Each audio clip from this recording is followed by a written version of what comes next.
Across the board, most analysts agree Elon Musk overpaid for Twitter. So with that in mind, it should come as no surprise that Elon is eager to cut costs and save money whenever possible. We're going to explore Elon Musk's recent acquisition of Twitter, his plans for the platform, and most importantly, why several ex-employees are filing a class action lawsuit against him following their sudden termination. Hey, and welcome back. If you're new here, welcome. My name is Preston. I'm a professional recruiter in the technology industry. You may or may not remember a few months ago when we briefly discussed Elon Musk's interest in Twitter. If you don't, fear not. We'll cover the background in just a moment. Well, it's been quite a while since then, and you likely know there have been some huge developments in that story, ones that are directly related to the employment industry and technical recruiting. So in today's video, we're going to explore Elon Musk's recent acquisition of Twitter, his plans for the platform, and most importantly, why several ex-employees just recently fired by Musk are filing a class action lawsuit against him following their sudden termination. But before we get started, please consider supporting a fellow recruiter. Please give us a like, subscribe, click that bell. Really means a lot. Elon Musk has finally moved forward with his acquisition of Twitter for the massive price of $44 billion.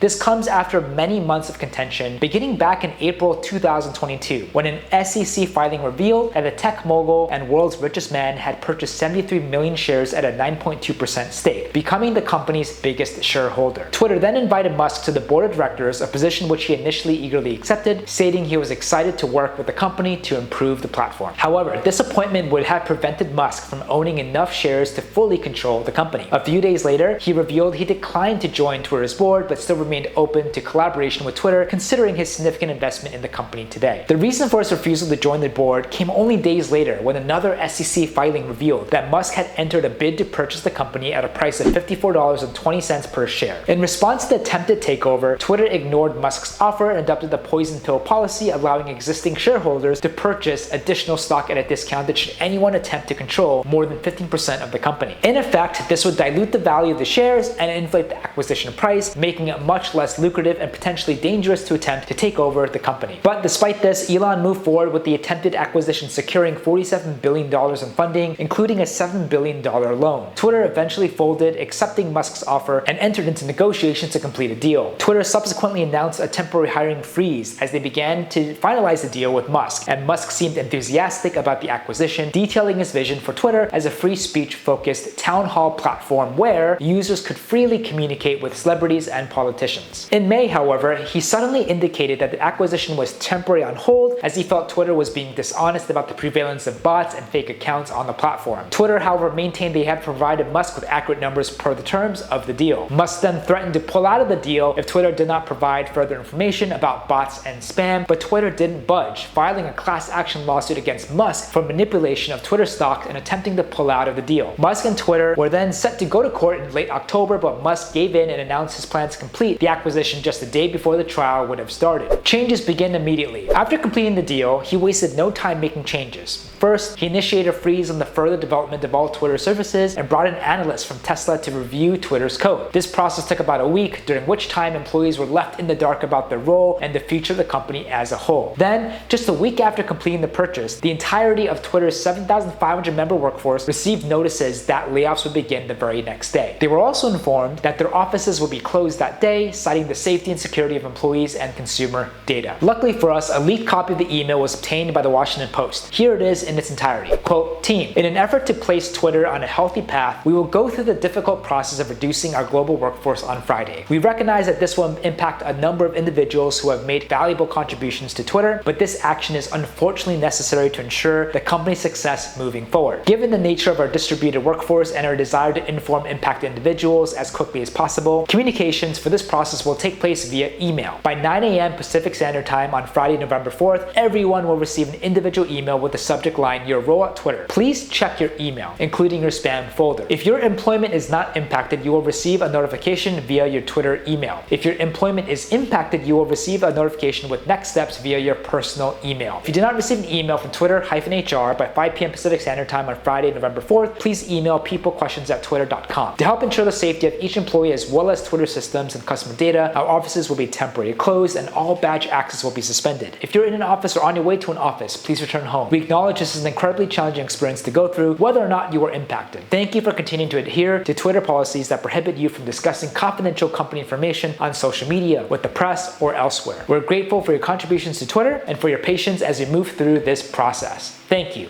End quote. Anonymous internal report states some employees had already started to lose access to the Twitter-related work systems as soon as the email was sent out, and employees on Twitter's internal Slack channels were sending out blue heart emojis as their coworkers lost access to the platform. Reports also describe employees who had recently been prioritized and re-signed to new projects have also even lost their jobs. Those affected by the cuts were informed that they would continue to receive pay and benefits for up to 2 months, but would no longer perform any work for the company. Conversely, retained employees received vague emails stating Musk's intention to address the company and lay off his future plans, but the email did not specify a time frame. The lawsuit. So immediately following the layoffs, several California-based former Twitter employees filed a class action lawsuit against Musk and Twitter, citing the Worker Adjustment and Retraining Notification (WARN) Act, which requires employers to give at least 2 months notice before engaging in layoffs and job cuts. A San Francisco-based attorney spoke on behalf of the employees, stating, "We filed this lawsuit tonight in an attempt to make sure that employees are aware that they should not sign away their rights and that they have an avenue for pursuing their rights. We will now see if he is going to continue to thumb his nose at the laws of this country that protect employees." End quote. It will likely be a little while before we learn more about the proceedings and results of this lawsuit. But until then, let's try to explore why Elon is so eager to shed employees immediately after acquiring Twitter.